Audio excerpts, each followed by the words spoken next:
I think it's an extremely scary time for MarTech vendors. And I'm actually quite bullish on like the opportunities a lot of them have, but I still think it's an incredibly scary time because it's so uncertain and so many things are changing.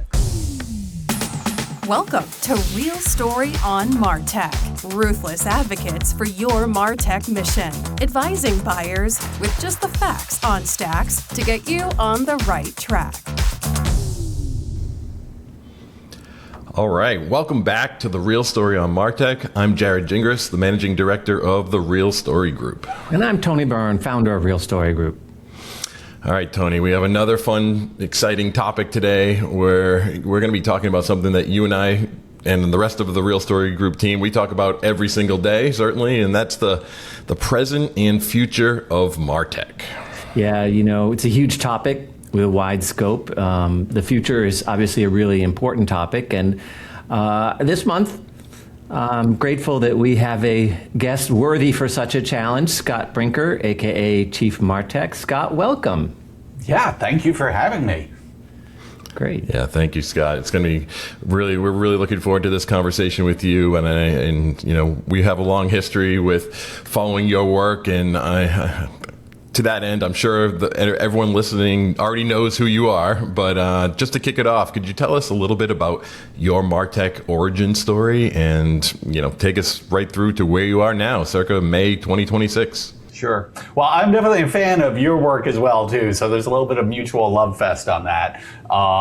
Yeah, I think the short version would be I started life as a software engineer, entrepreneur, building applications, originally in the web development side, building websites back in the day, you know, and then over time, as we were building more and more things for marketing organizations, I just always found it fascinating, this disconnect that 20 years ago was a thing, maybe today is still a thing, you know, of just this disconnect between the world of marketing and the world of IT and systems management.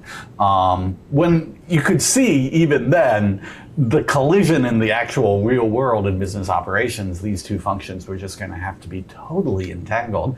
So yeah, I built a software company, a SaaS company for marketers, sold that, went to work for HubSpot for 8 years to build out their technology partner ecosystem. And sort of all along through that, as my labor of love, I've been sort of armchair analyst, you know, for this intersection between the world of marketing and technology that, whew, it's been quite a ride here for a couple decades, and it doesn't seem to be slowing down. Yeah, great. And what are you up to now?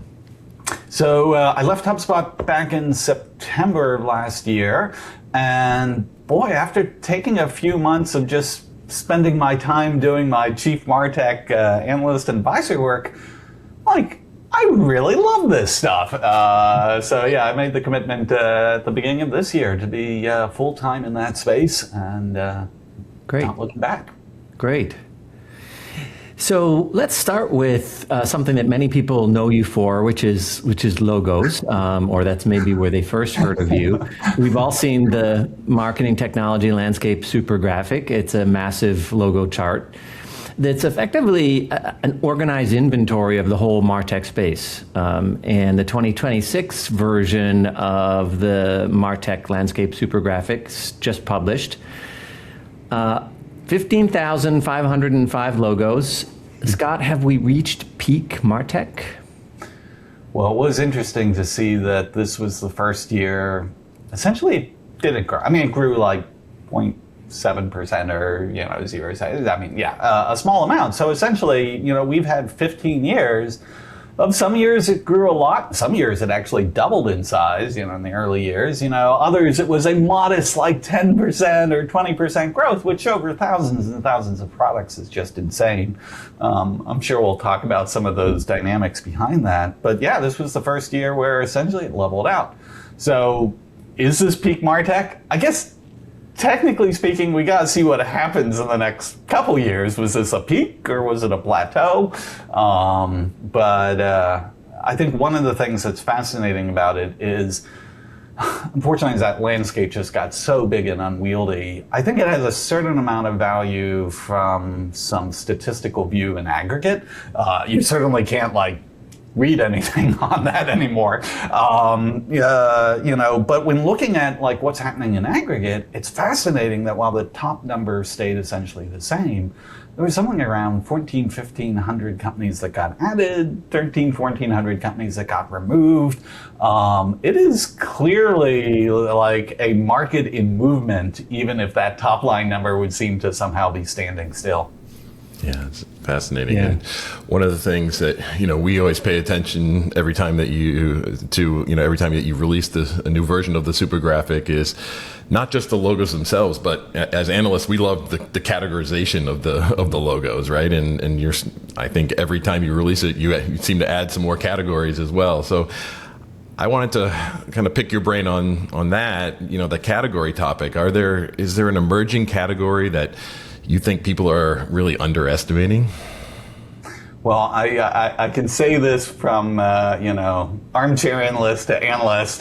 Boy, the categorization thing is just really hard. In fact, it's in many ways terrible because whatever categories you come up with, they don't actually align with reality. I often say the only thing that would be worse than any of these categorization schemes is no categorization whatsoever.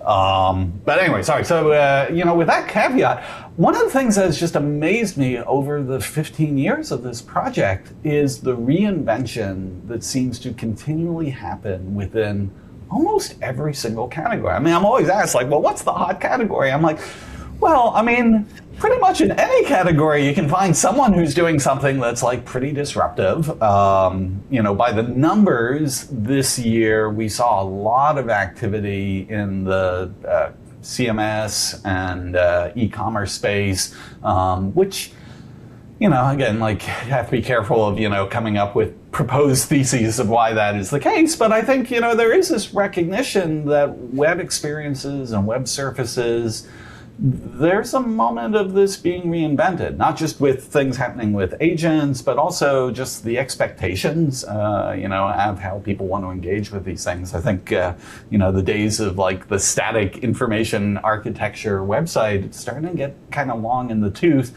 And I think you're seeing a lot of companies like experiment around on the edge of like, okay, well, what does the future of this channel and this medium look like? Yeah, I mean, we've definitely seen that in our own web CMS coverage and the way different enterprises at different tiers are approaching that. The other one that I think is quietly, maybe not in terms of number of logos, but is quietly seeing a big shift would be outbound marketing. What people used to call email marketing still is obviously heavily email inflected. But it's been fascinating watching these categories evolve and even within a particular single logo, the way that the enterprise, the vendor may shift. But if we look at this, sort of headline of 15,000 plus logos, to you, what's the most interesting broader trend underneath the headline? Like what's happening across these categories that you think is really interesting that maybe the chart itself doesn't fully explain? Well, yeah, as I mentioned, again, the chart doesn't capture the dynamism of what's actually happening in the space. And so I think that is still very interesting. But I think thematically, the bigger shift that seems to be underway is all of that MarTech landscape for like 15, 20 years here has been so much focused on the application layer. That was really the things that marketers were buying. Give me the user interface. I'm going to operate this particular workflow. And it's not to say that there wasn't infrastructure capabilities behind that, but that really wasn't what people thought they were buying or often how they thought they were managing it. And it's one of the things that created a little bit of the chaos too, is to bastardize the Steve Jobs things. So there's an app for that. Yeah, in most people's MarTech stacks, there were like 200 apps for that. I think what's happening here is there's a shift with the major MarTech vendors to lean more in the direction of serving the role of infrastructure. Not entirely sure that this was by choice, but essentially what happened here with this AI layer that has emerged, of people being able to connect Claude and Gemini and ChatGPT and start doing all sorts of things across those traditional applications. starting to shift more and more of where they spend their day, not necessarily as much time in the UI of any one particular MarTech vendor, and more time in their AI assistant of choice, which behind the scenes is then interacting with those MarTech applications. The announcement Salesforce did a few weeks back about going headless, followed shortly by HubSpot committing that yes, we too. I don't think they use the word headless, but they're like, yeah, everything will be accessible by for AI agents to manipulate. I think that's a really fascinating shift, and one that's going to take a little bit to sort through. I mean, both on the vendor side, what this means, for their products, for their go-to-market, for pricing and packaging, but even more so for the actual companies operating these things, and sort of reorienting how do we do tech operations now, treating more MarTech as infrastructure and still trying to provide the governance of what we're doing on top of that. Yeah, it's fascinating, and that's certainly consistent with some of the trends that we're seeing too. We talk about it you got to get your foundations right. You got to get sometimes Tony uses the term, you got to do Pilates for your stack, right? You got to get your core strengthened, and I think that's all what you're describing here. That infrastructure layer, it blows people's mind, but sometimes we even call it the systems that today might just be invisible in the future, right? And you're not going to log into your DAM anymore, but the content that lives and being managed in your DAM might be provided to the right application at the right time, or who knows what that interface will be at the right time. But it's fascinating stuff. Yeah, and then you get some new vendors in the space too. I mean, the AI labs, they're kind of playing an infrastructure game. Absolutely. The data layer companies like a Databricks or Snowflake, they're not, I wouldn't consider them like a traditional MarTech company, but they're an infrastructure company, and they're playing an increasingly larger role in marketing operations. So yeah, it's and of course even the cloud providers, the hyperscalers, sort of infrastructure is they invented this, and so yeah, it's a really interesting mix of sort of the jockeying now around that infrastructure layer, not just for marketing, but its role in the larger business infrastructure too. All right, so yeah, something that we'll certainly be watching very closely. I mentioned that we love your infographic, we love seeing all the logos, but at times, I confess, I kind of hope that there was less of them. As an analyst, right? You can't stay on top of all 15,000 of these things. We have to know the most important ones, certainly, but. Gosh, we hear this prediction of consolidation. It's coming. I think you referenced a pretty decent rate of churn this year, maybe 8 or 9% of the players, but it's still pointing to the fact that the vast majority are sticking around year to year to year. So I'm curious, why hasn't this consolidation happened writ large in the MarTech space? Yeah, it's the perennial question. And believe me, when I started doing this map, and there was around 150 companies, had you told me yes, look into your future and you'll be doing this for 15,000, I'm not entirely sure I would have started down this path. No, you're and just kidding. To be clear, Scott, you have help with this now. You don't do it all yourself, all 15,000. Yeah, I think I might need some psychological attention here on this, but I guess it's interesting because, so there's a few different dimensions to this. There actually always has been consolidation happening. In fact, I went back to the original 2011 landscape a little while ago, and something like 60-70% of the companies that had been on that map were in one form or another consolidated, right? They either got acquired or they went away or whatnot. And when you organize the industry not by, again, I always say my map does a terrible representation of the industry because each microdot is equally unreadable. If you were to actually organize the industry by, revenue, market share, adoption, it's a long tail distribution, and there's a relatively small number of companies that are in the head, mostly public, companies at this point. There's maybe a few hundred companies I think of in the torso that really are major MarTech players. They're, leaders in their particular specialization. And then the vast majority of the rest of that landscape is the long tail.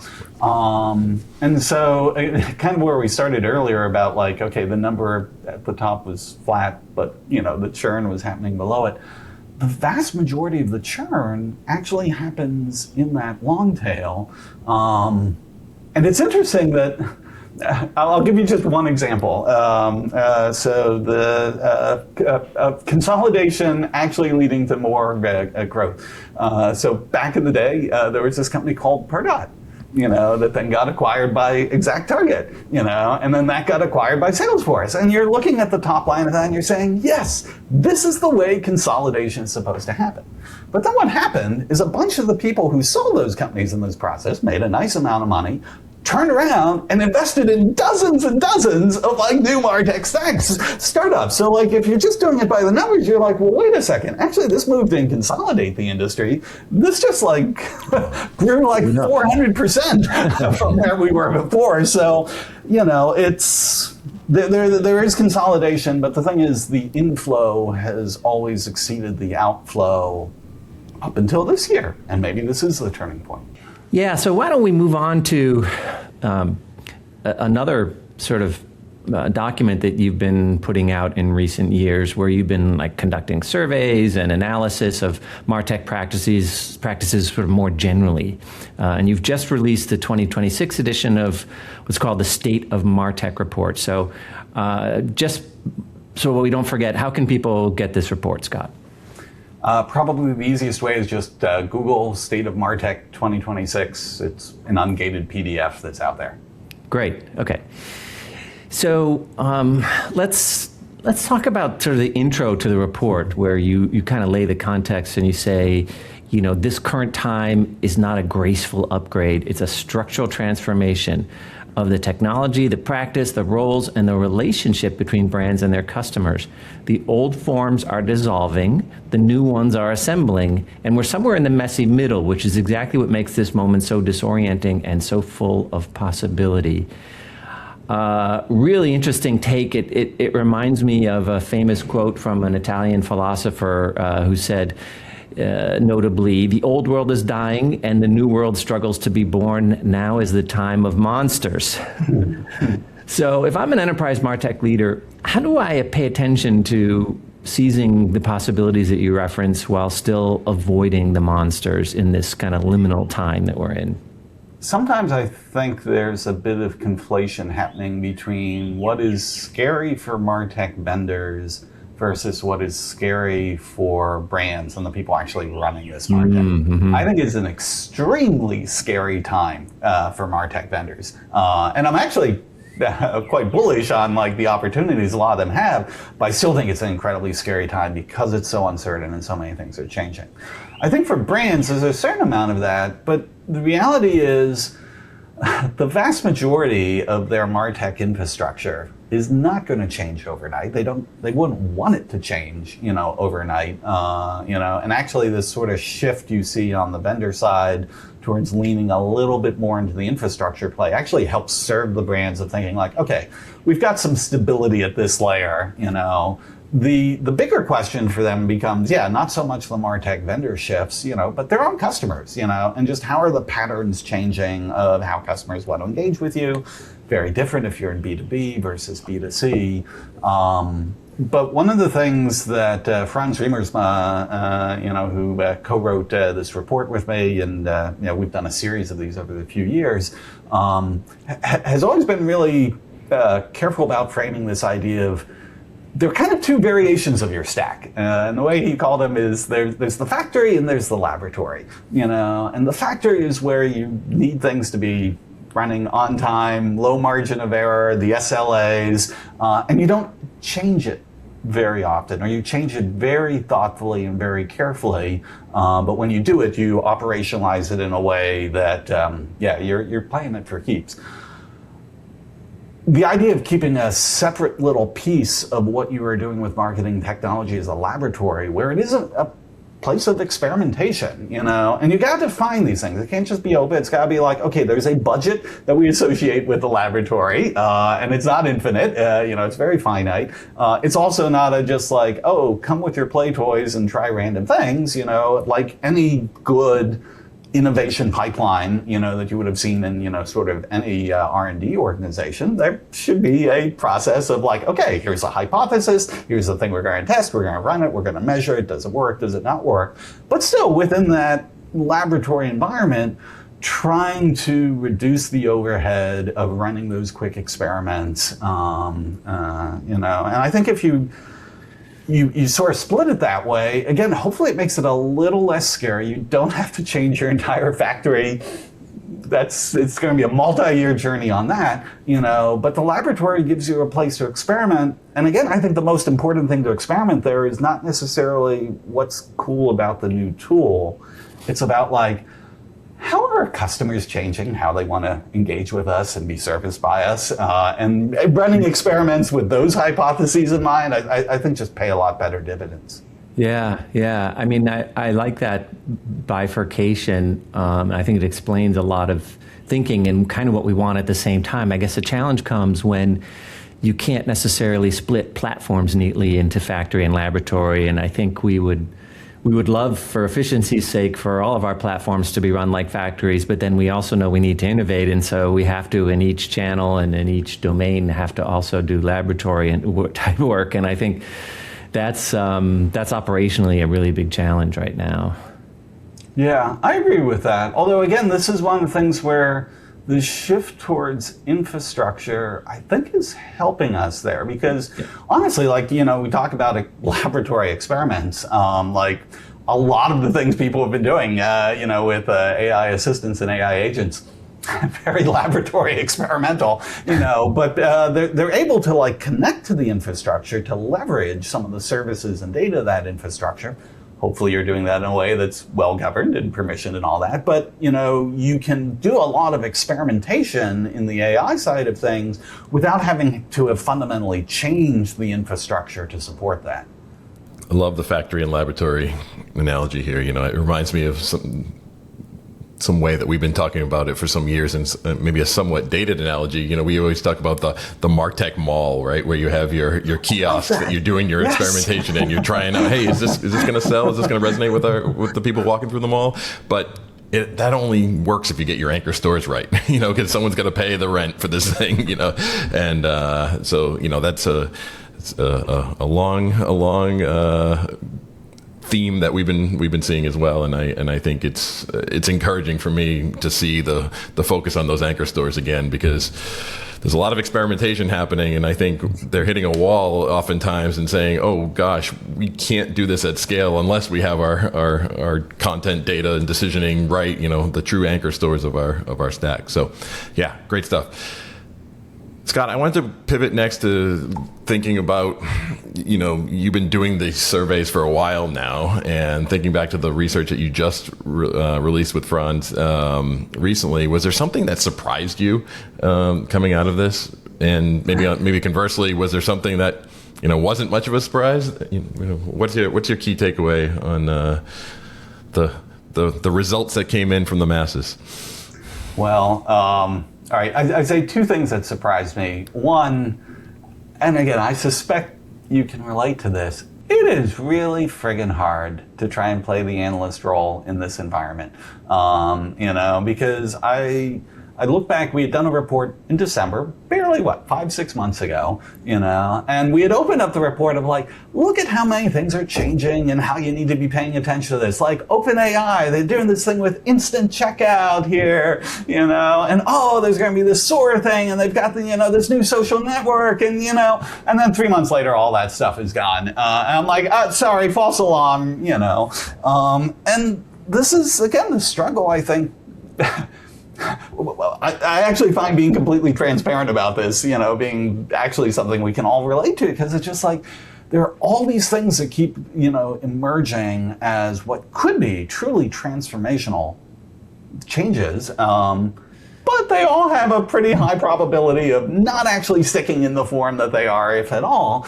And so, if one does stick, it's like, well, you don't want to be completely caught off guard by that, On the other hand, you don't want to waste a whole bunch of cycles on stuff that, could be gone, by the end of the month. So, anyways, just having that brought into crisp relief where we went back to just the report we had done 5 months ago. I'm sorry, that was all crazy. That was a little surprising. Thank you, OpenAI. It reminds me a little bit of Second Life and Metaverse, that these are going to transform marketing operations and you were going to have to completely, and then, they both very quickly imploded. But it's hard to tell. You're absolutely right. If we're being transparent as analysts, it's hard to tell what's going to stick and what's not. But let's turn to what enterprises are really doing. And there was some interesting data in yours around where enterprises are with respect to leveraging AI. And you cited that 72% of them are still in kind of experimentation mode. So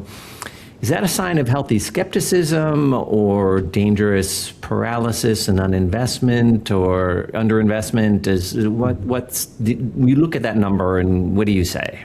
I think the perspective I have on this is, I think overall we've become incredibly unrealistic about what actually change involves. The fact that that so many facets of AI here really are fundamentally new. They have so much potential for how they can change what we can do, how we can do it. We talk about it being similar to, the internet, revolution. Well, that internet revolution, you pick the number, but my estimate, it took a good 10 or 15 years before we kind of started to all right, now we've sort of figured got 15, this out. We've gone past the .com era, and yet somehow with AI, this thing's only been moving here for about 2 or 3 years, and people are like, well, I don't understand, why isn't all this stuff operationalized? I'm like, the world just doesn't change that fast, and I don't think it should change that fast. A lot of actually the concerns, around AI start to come going just maybe a little bit too fast, before we fully think through, okay, what are the implications of this? What else has to adjust? The second and third order effects. And so I don't know, the fact that most companies are still very early in their experimentation, that even a lot of these experiments, depending on who you ask and how you measure it, fail or not. I actually don't find that to be troubling at all. I find that to be kind of the state I think probably most people should be in at this point in time. And I give them credit for at least leaning into the experimentation side of it, because I think that would be, if anything, that's the most surprising thing, is how many are still actually experimenting, even when at the internet. It took a long time before, I don't know if I'm going to have a website. You want me to actually do a transaction on the website? Are you high? It took a really long time for that. No, it's a great point. I think the challenge we see with the MarTech leaders that we work with is, at the enterprise levels, that they're under enormous pressure to deliver results and to, of course, deliver results soon. And I think a lot of people are whispering in C-suite ears about how AI should be delivering much more faster, and vendors as well, of course, don't help when they show these incredible case studies. I understand why they do it. They have to show case studies of somebody getting 400% ROI, all of that. I tend to agree that experimentation is probably the healthy place to be right now. It's just there's enormous pressure on MarTech leaders to do more than that. And we spend a lot of time doing kind of AI therapy with them relative to expectations that other people have set for them. And Tony, you bring up, that there's pressure on leaders, and some of that pressure is definitely due to the vendors and the promises that they're making, right? In sales pitches and the like, and maybe sales pitches, but maybe it's whispering into your boss's ear too. But let's focus on the on some of that noise that you're seeing out there, from a pitch perspective, is there what would you say is the most overused phrase that you're hearing these days as it relates to AI right now? We see a lot of pitches on our end. We sit in a lot of demos helping our clients make decisions. So, we always have little running lists of overused phrases that we're seeing, and they change a little bit over time. So I'm curious from your perspective, what phrase sticks out to you in 2026? Do you have a little bingo card that when you're getting these pitches, you guys are on the side? Yeah, all right. Probably not much of a game because you're like, yeah, we hit bingo in the first 3 minutes. So yep. Yeah, I don't know. I mean, obviously it's AI, it's agentic. The new word du jour is context, which we seem to now want to attach to a bunch of things with a bunch of different meanings. There's part of me that would go on a rant about product marketing in MarTech simply because part of the assembly of that chart over the years has been looking at an ungodly number of vendor websites and trying to just understand, what do you do? What do you do? Yeah.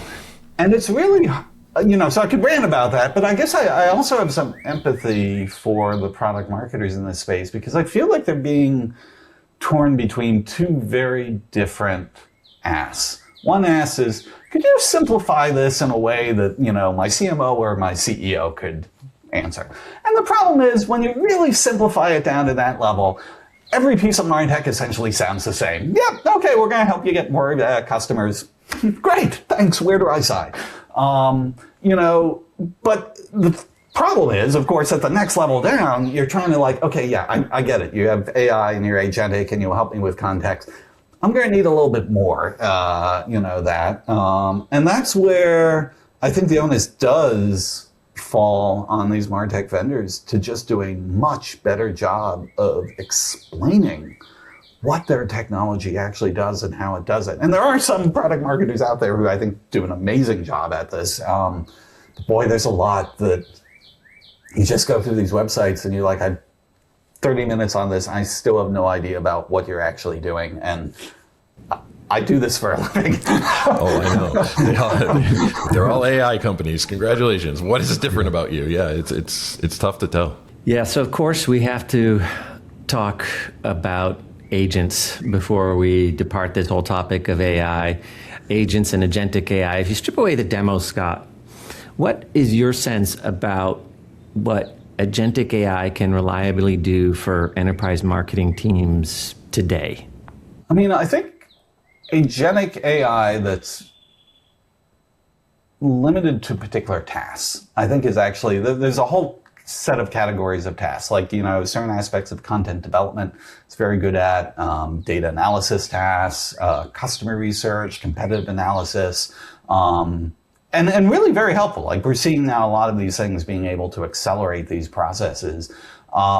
It's when you start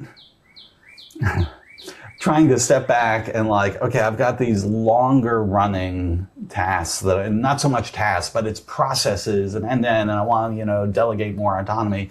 That's where a lot of this stuff still isn't ready for prime time. We talk about this often, the human in the loop. I think it's just the stage at which it's at. Yeah. That's so interesting. We often make a distinction in the agentic world between taking this older concept from the business process management or BPM space, this notion of the difference between workflow and orchestration. And workflow is something you do simple within a platform that can be very useful.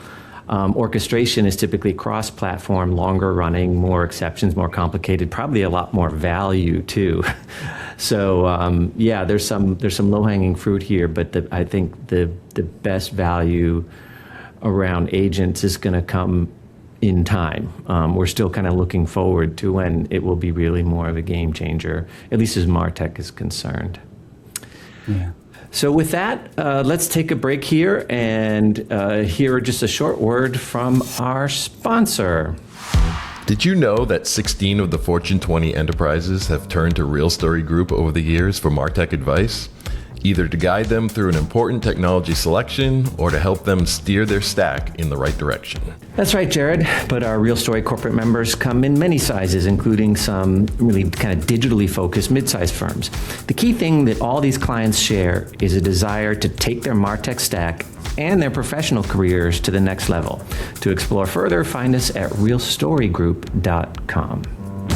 Okay, we're back talking with Scott Brinker, aka Chiefmartec. Let's wrap up with some future gazing, starting with a topic that Jarrod and I love to riff on, which are big MarTech suite vendors. So nearly every corporate stack holds at least one of their products. I'm talking about Salesforce, Adobe, to some extent SAP, Microsoft, Oracle, Acquia, some others. And those vendors, of course, want us to buy almost the whole stack from them, right? They want to sell us a suite of integrated tools. As you mentioned, they're all sort of moving into the infrastructure layer. If we think about an AI-infused future and we look at these vendors, do you think that they're structurally advantaged or disadvantaged in this new emerging world? I think for the short term, they are structurally advantaged. For what we discussed earlier, is so much of what people are trying to do here with AI really depends on the stability of the infrastructure at a layer below. So these companies you mentioned, they essentially are the infrastructure layer. Now, longer term, yeah, I think the jury is out. This is always the classic innovator's dilemma. I will say, I feel like a lot of the leaders of these major MarTech, suite companies, they kind of all grew up studying Clay Christensen. They all had all the case studies of how companies got disrupted. I don't know that fully inoculates them from, falling into the same trap, but generally when I talk to folks, I get the impression that they're much more savvy about the actual risk and trying to figure out ways to counter against that. So, short-term structurally advantaged. Long-term, I think they have cards in the game. Mm-hmm. Interesting. Okay, I think you're maybe a little bit more sanguine about them than we are, but that's okay because nobody actually really knows. I think it's good for enterprise stack leaders to get multiple different perspectives on this, and I think you're right to point to their leadership and where they're trying to steer the boat. So do you think in the future, Scott, that the stack that we're talking about is actually simpler than today's stack, or is it just going to get really way more complex? Way more complex. But actually, for marketers, I think the visibility of that, like a lot of that complexity is going to be less and less visible to them. And kind of thinking almost like an analogy. I mean, like, do you think so when I was a kid, because I was a real nerd, like assembled PCs on my own, working with, DOS, and nobody listening to this, probably knows what I'm talking about. But anyways, okay, excellent, great. Represent. Think about it. Today, like the motherboards, of, your MacBook Pro, the Mac OS. Is there any doubt in anyone's mind these things are infinitely more complex, than what they were then? But they're also like so much easier to use. I don't have really any visibility into that complexity whatsoever. I'm not saying it's that perfect of an analogy, but I think that's kind of the direction we're headed. It's just like what these AI agents are able to do behind the scenes far exceeds anything we could have managed like humans, those deterministic if this then that marketing automation rules that have plagued us for decades. It's going to be way more sophisticated than that, but we're not going to be directly in the middle of managing that stuff. And so I think the experience for marketers will actually be better. I think we would tend to agree that marketers will be able to focus more on having the right inputs and really understanding what's going on much better, and worrying a little bit less about the messy middle. So speaking of future gazing, you've helped me with a pending book that Real Story Group is going to publish called MarTech 2030, where we do a little bit of future gazing there, actually a lot of future gazing. But in the book, I argue we're moving from a multi-channel era of today to a post-channel era. And I'll ask you to sort of critique that a little bit. Like, how much do you buy that framing? Are we really going into a post-channel era, or will channels still matter maybe a little bit more than we might think? Yeah, I mean, I think it's a question of the need, versus the transformation involved in getting to addressing the need. The reality is, like, this channel orientation that very much has been an artifact of how digital marketing, evolved. There's always been pros and cons to the siloization and the specialization of, like, okay, I know email better than anyone. Okay, no, I've got this. I'm managing our, Google Meta ad spend. Yes, people learn to optimize the specifics within that channel, and given just how much was changing and how many new channels, probably the specialization was the only rational way for people to figure this stuff out. But it came at this great cost of these things being increasingly disconnected. There is a lack in so many marketing organizations of the end-to-end coherence for this. This is where I start to feel like partly to blame, like, please stop paying attention to that MarTech landscape. Like, this is not where, I don't think you're to blame for that, Scott. That was maybe more a reflection of what was going on. But anyway, go ahead. Yeah. But I think the opportunity we have with AI just disrupting almost everything, in the world, but certainly within marketing. Like, this opportunity to step back and be like, what's the real purpose of marketing? What are we trying to do? How are we trying to run this? And I think at that level, there's always going to be channels and touch points and specializations within that. But I'm hoping the pendulum swings to a spot where, like, the real work is at the layer above that. And the AI makes it possible for us to do a lot more thinking and strategic management at that layer. So I would say I am a fan of the thesis, of your 2030 vision. Let's see if, companies can actually live up to the aspiration there. Yeah, and I think the challenge is not just going to be a technical one, right? It's going to be a cultural shift as well. So, the fact of the matter is, we spent 20 years building very channel-specific systems. So I'm curious, like, how hard is it going to be to shift culturally to this notion of, this where we're working off of these shared foundations, that aren't specific to a single channel? How's that going to work? It's going to be hard. I think that was the setup of that question. That sounds challenging. Yeah, probably will be. It's funny. Years ago, I drew this sort of napkin thing of, like, these two curves of, there's the curve of technological change, the more or less exponential, the Moore's Law thing, and I juxtaposed up against that, like, what do I think the sort of rate of change adoption inside an organization is? And I sort of, swagged it at being, maybe it's a logarithmic curve, and you sort of see these two things, diverging. And so I called it Martech's law, not because I was trying to name it after myself. I was thinking, this is for Martech people. Yeah. This is the thing you're constantly wrestling with. As the technology is accelerating, your org isn't adapting anywhere near that pace. And I think that's kind of held true. I will say one thing that makes me optimistic, though, is what happened with COVID. Before COVID, every company you talk to, they had a digital transformation plan. And as the companies got larger, the time frame was like, we'll do that in 5 years and 10 years. I saw one plan that was like a 20-year digital transformation plan, And then when COVID hit, I was like, listen, either you be digital or you be gone. You pick it. The speed at which companies actually changed and adapted, and again, made a huge mess in the process. We're probably still cleaning up a lot of stuff, but the willpower to actually change, that was amazing. And again, circumstances terrible, but it gives me a little bit of hope that, in all this disruption that's happening with AI, maybe companies do actually have the possibility of changing and adapting faster than perhaps classic change management, literature would suggest they actually do. Yeah, it makes sense. Yeah, it's so interesting because it was really kind of crisis-driven change and to some extent opportunity as people were showing up in new channels and things.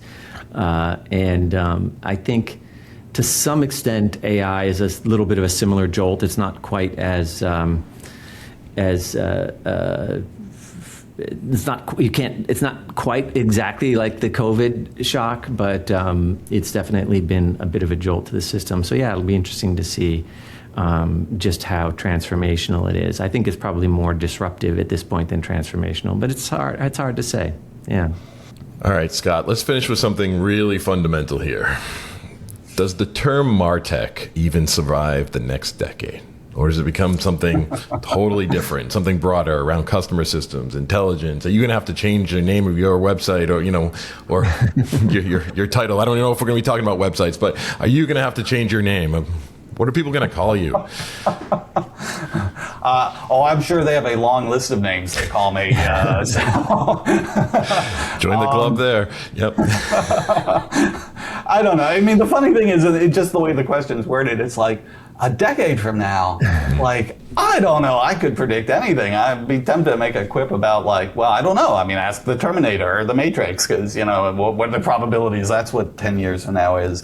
But I guess in all good fun, if you were asking me to take my best guess, I'd say, yeah, I think Martech will stick around. I think it's, a concept of, it's not about specific tools. It really is about the concept of how does marketing run, on a technology infrastructure. And hey, wow, before Martech, ad tech was always a thing, and you thought that might have finally died out. That seems to be having like a resurgence at this point. So, back from the dead, zombie ad tech. Yeah, ad tech is definitely back. We're having those conversations every single day. And so with that, I'll just remind everyone listening that at Real Story Group, we can help your team craft a business-focused stack strategy. So cutting through the noise that we're talking about here with the right use cases and the right architecture to prepare you for the future. So if that's top of mind for anyone listening, just reach out to us. We'll be happy to help. That's right. And RSG can also help you select the right technology. There are 15,000 logos on that wonderful chart, but only one of them is the best fit for your particular selection effort. And next time on the podcast, we're going to be talking about AI some more, of course, but we're going to talk about it through the lens of the future of personalization. These are two ingredients that everyone loves to talk about, but do they actually go together? We'll have an answer. So be sure to stop back for that next month. Just hit the subscribe button to get alerted when it drops. With that, I'll just say, Scott, it's been a pleasure chatting with you this last hour. Yeah. It's been really informative from my perspective, and you're confirming a lot of things. But I think the biggest takeaway for me is that we're glad to have you on our side of the street now. It's good to have you full time in the analyst world. So thank you. Yeah, and many thanks for taking some time to share your deep wisdom. Really grateful, Scott. Well, thank you so much for having me. All right. The adventure continues. The adventure continues. We'll do it again down the road. So thanks, Scott.